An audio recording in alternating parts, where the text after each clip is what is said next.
যায় ওই ফ্যাসিস্ট এবং আপনাদের মধ্যে তেমন কোনো পার্থক্য নাই। বিগত আওয়ামী ফ্যাসিস্ট সরকার ইসলামের কথা শুনলে তাদের মধ্যে ভয় তৈরি হতো, আর বর্তমান এই সরকারের কাছে আমি দেখি তারা সংস্কারের কথা শুনলে আটকে ওঠে, যেন সংস্কার আতঙ্কে তারা ভুগছে।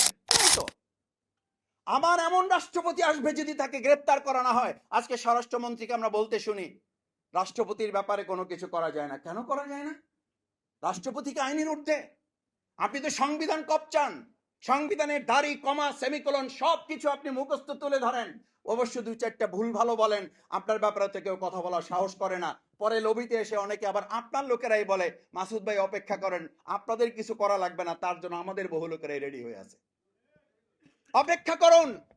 আমি কথা বলছি এই জন্য, সম্মানিত উপস্থিত সুধী মণ্ডলী, আজকে ফ্যাসিস্টের দোসরকে আপনারা সরালেন।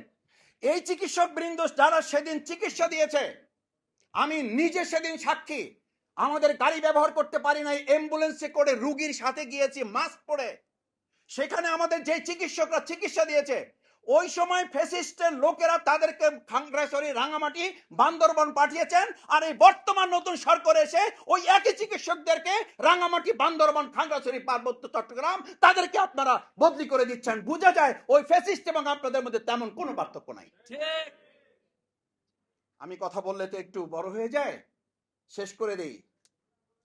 আমরা শুনলাম বর্তমান মহাসচিব উনি খুব সুন্দর করে বলছেন আমাদেরকে যারা ফ্যাসিস্ট বলছেন তাদের জ্ঞানের স্বল্পতা আছে। তাহলে আমি জিজ্ঞেস করি, যেই চিকিৎসকরা সেদিন এই আহত জুলাই যোদ্ধাদের চিকিৎসা দেওয়া ডেড বডি ম্যানেজমেন্ট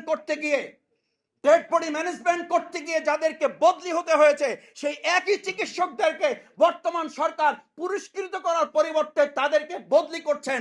আপনাদের ফ্যাসিস্ট হওয়া আপনারা বুঝতে পারছেন না, এটা বলার সীমাবদ্ধতা না, বরং আপনাদের বুঝার দৈন্যতার শামিল।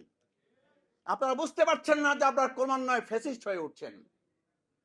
সম্মানিত সুধী মণ্ডলী, শেষ কথা হচ্ছে, এই যে এত রক্ত, এত জীবন, এতগুলো সন্তান, এত ভাই হারালো, এই যে আমার বোন এসে এখানে কথা বলল, এই যে আমাদের চোখ হারা ভাই কথা বলল, এই যে আমাদের জীবন থেকে ফিরে আসা এক ভাই মৃত্যুর পথ থেকে ফিরে আসা কথা বলল, এই সমস্ত কিছুর মূল লক্ষ্য কি ছিল? আমরা একটা সংস্কার চাই। আমি এখানে দাঁড়িয়ে একটা কথা এর আগে বলেছিলাম, বিগত আওয়ামী ফ্যাসিস্ট সরকার ইসলামের কথা শুনলে তাদের মধ্যে ভয় তৈরি হতো, আর বর্তমান এই সরকারের কাছে আমি দেখি তারা সংস্কারের কথা শুনলে আটকে ওঠে, যেন সংস্কার আতঙ্কে তারা ভুগছেন। অথচ 31 দফা সংস্কার নাকি তারাই রেডি করেছেন, তারাই সংস্কারের মূল হোতা এবং সংস্কারের মূল প্রবক্তা তারা। যদি তাই হয় তাহলে সংস্কারে হাত দিয়ে আজকে ফ্যাসিস্ট সরিয়েছেন।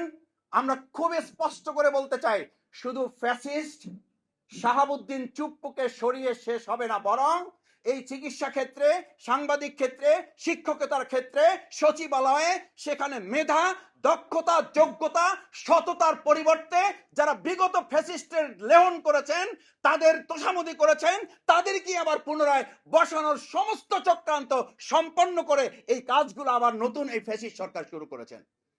আমরা